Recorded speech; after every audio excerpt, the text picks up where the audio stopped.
Thank you for joining me, Dr. Jason W. Morrison, theologist, New South Wales, Australia. I want to talk on the subject of deterioration, dysfunctional deterioration within a relationship and the signs associated with that.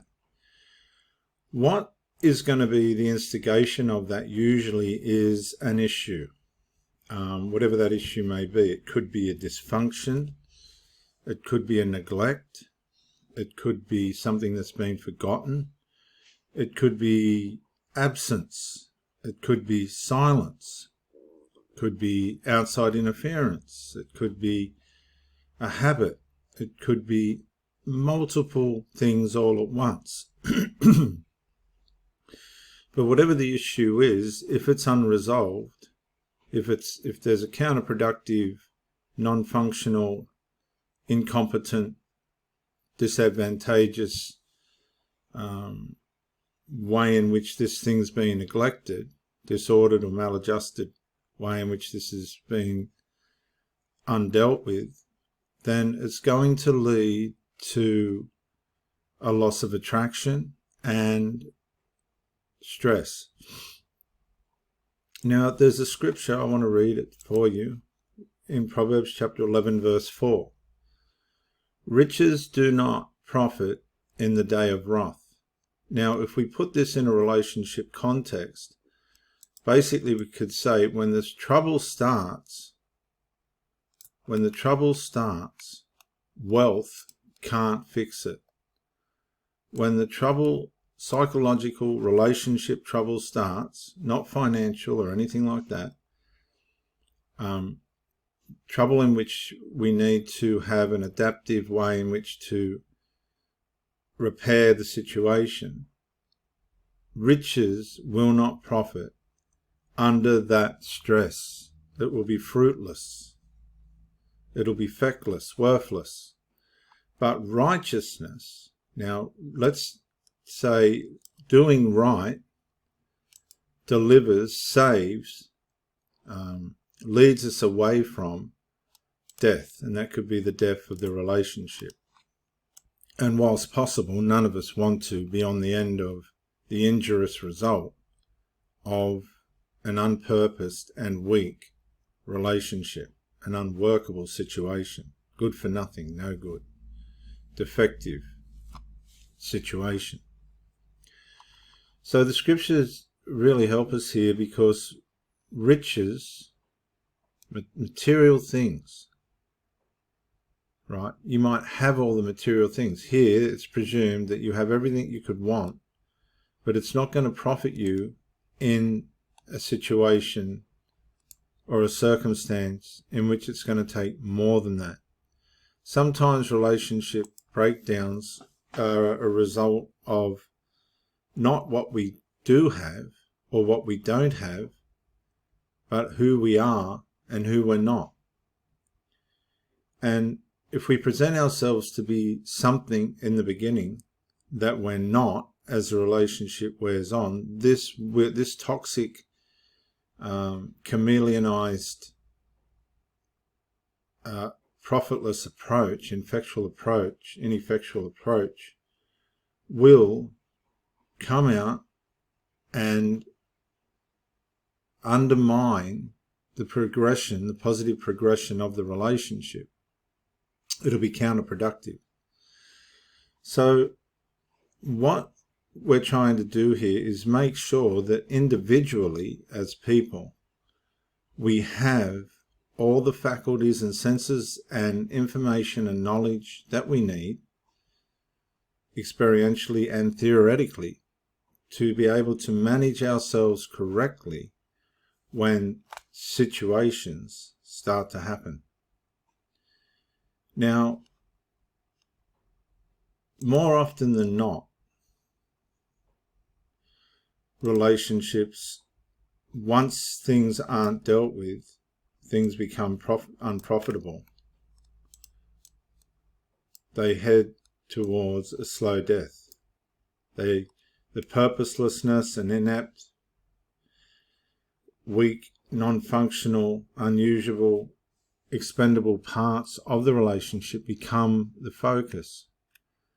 There might be people influencing the one that's injured or struggling.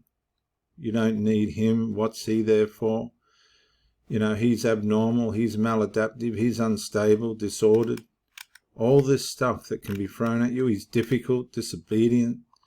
He's socially impaired. You know, he's roguish, self-willed, he's troublous. You know, he's loud-mouthed. All this hostile, fierce, errant, erratic, confrontational, wayward, badly behaved stuff can come at you. Incoherent stuff. You know, mixed up, messed up, emotionally confused. Diagnoses of people's partners to justify a hurt or a missed opportunity to resolve something which has caused an aggravation or resentment. The only thing that can save you from that, even if it has died, is being right, living right, not being perfect, but being right, whilst it's heading and journeying through the wrath, the sadness, the reaction of the person that's wrecking things. Now, being right means being transparent and deliberate. It means being honest and accountable and responsible. It means sharing how you feel, even if it's to your own detriment, whereas a lot of people won't share how they feel.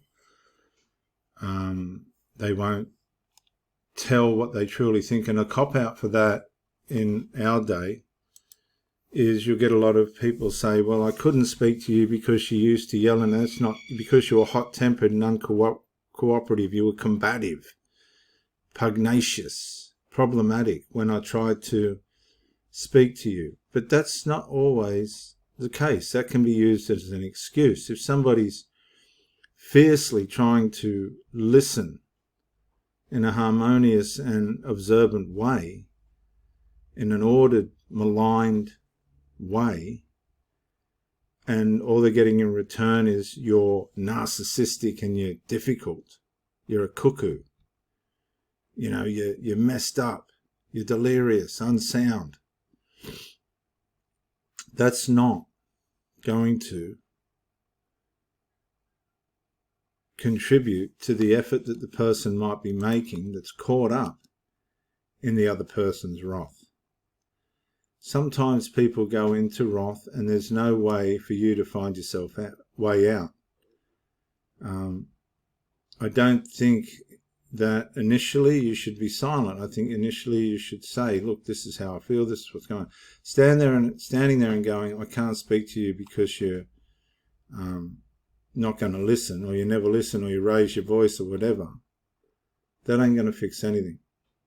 Because when everything's passed by and the thing is died, what truly is in the heart will rise from the dead. And what looked at as a no-profit situation turns into a righteous, delivering life situation that did have value, although it was blanked out by the wrath at that moment. So these things are fixable if we have a repairable, redeemable, mendable, restorable, retrievable attitude. Things can be resolved, amended, healed, repaired. They're capable of solution. It's not hopeless. It's not too bad. It's responsive to treatment. Righteousness has a way, living right as best you can, has a way of changing death into life. Righteousness isn't stoppable. Death can't stop righteousness. It just can't do it. It can't. Righteousness is able to put things right. It reclaims. It's medicable, salvageable. It's subject to cure. That's what righteousness does. It delivers us from death. And it can save our relationship. But remember, righteousness might require you to say something that could be detrimental to yourself, but later it won't be. Later things will turn around. The feelings will rise from the dead. What was perceived to be non-profitable and hopeless, okay, that couldn't be fixed by material things, that needed characteristic, personality revealing deliverance, can be changed, can be salvaged, cured, recovered, amended. It's not hopeless or not too bad. It's responsive to treatment. That's what the deliverance of righteousness can do. But more often than not, we need to allow time to work. And we can do that quite easily if we know that righteousness gives us the opportunity in the spiritual realm, by our character and personality and the presentation of ourselves in honesty, to deliver the relationship from death. This is Dr. Jason W. Morrison, Theologist, New South Wales, Australia. Bye for now.